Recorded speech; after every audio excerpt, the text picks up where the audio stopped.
So ఎఫ్ఎస్ఎల్లో జరిగినటువంటి అగ్ని ప్రమాదానికి సంబంధించి అసలు ఎక్కడ అగ్ని ప్రమాదం జరిగింది, ఏమేమి అగ్నికి ఆహుతయ్యాయో మనతో మాట్లాడేందుకు డిఎఫ్ఓ శ్రీదాస్ గారు మనతో ఉన్నారు. సార్, ఈ మెయిన్ ఇన్సిడెంట్ ఎక్కడ జరిగింది? అసలు కంప్యూటర్ సెక్షన్లోనా లేదంటే ఏదైనా కంప్యూటర్ ల్యాబ్లో జరిగింది? కంప్యూటర్స్ చాలా ఉన్నాయండి. ఫస్ట్ ఫ్లోర్లో కంప్యూటర్స్, సిపియూలు ఉన్నాయి.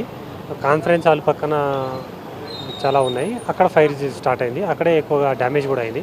మిగతా పార్టీకి ఎక్స్టెండ్ కాలేదు.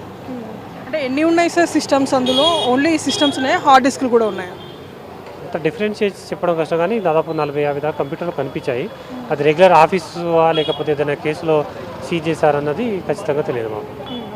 అంటే కేసెస్లో సీజ్ చేసిన ప్రాపర్టీస్ అయినా సార్ ఇదంతా కూడా? అది రెగ్యులర్గా ఆఫీస్ వర్కా లేకపోతే సీజ్ చేసినవన్నది ఖచ్చితంగా తెలియదు. కంప్యూటర్స్ డ్యామేజ్ అయినాయి ఎక్కువగా.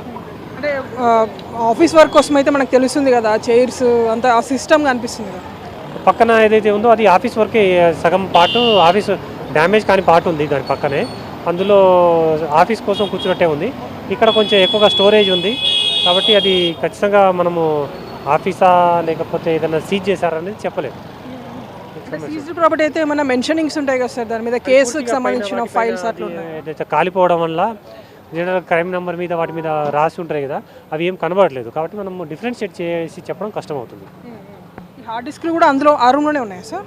పక్క రూమ్కి వచ్చి హార్డ్ డిస్కులు ఎంత ఉందని తెలియదండి. అది సిస్టమ్స్ అయితే డ్యామేజ్ అయినాయి. దాంట్లో డేటా ఎంత లాస్ అయింది, రిట్రీవ్ అవుతుందా లేదా చూడాలి. ఎంతవరకు అవుతుంది ఇంజనీర్స్ దాని మీద అనాలిసిస్ చేసి చెప్పగలరు.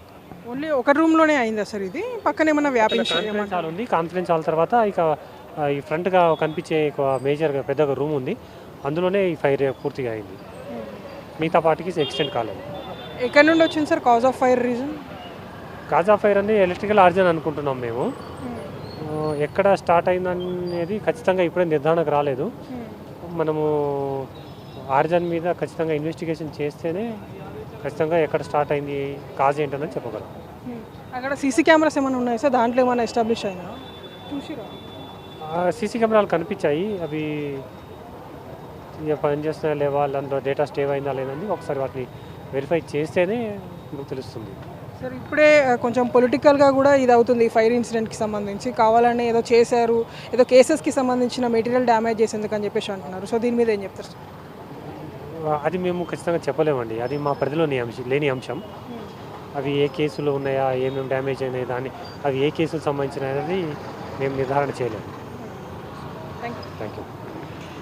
అట్ ప్రజెంట్ అది ఫైర్ డిఎఫ్ఓ చెప్తున్నటువంటి వర్షన్ అయితే అది మొత్తం ఎఫ్ఎస్ఎల్లో ఉన్నటువంటి దాదాపు 40-50 కంప్యూటర్స్ అయితే డ్యామేజ్ అయిపోయాయి. సో ఈ కంప్యూటర్స్ అన్నీ కూడా ఇంతకుముందు కేసెస్లో సీజ్ చేసినటువంటి ప్రాపర్టీసా లేదా ఆల్రెడీ ఆఫీస్ వర్క్ కోసం పెట్టినటువంటి కంప్యూటర్స్ అనేటువంటిది చూడాల్సి ఉంది. సో ఫర్దర్ ఇన్వెస్టిగేషన్లో ఇదంతా ఏ కేసుకి సంబంధించినటువంటి మెటీరియల్ అనేది తెలిసే అవకాశం ఉందంటూ కూడా డిఎఫ్ఓ అధికారి చెప్పినటువంటి పర్సన్. విడుదల శివకుమార్తో ఎఫ్ఎస్ఎల్ నుండి ప్రణీత, టీవీ 9.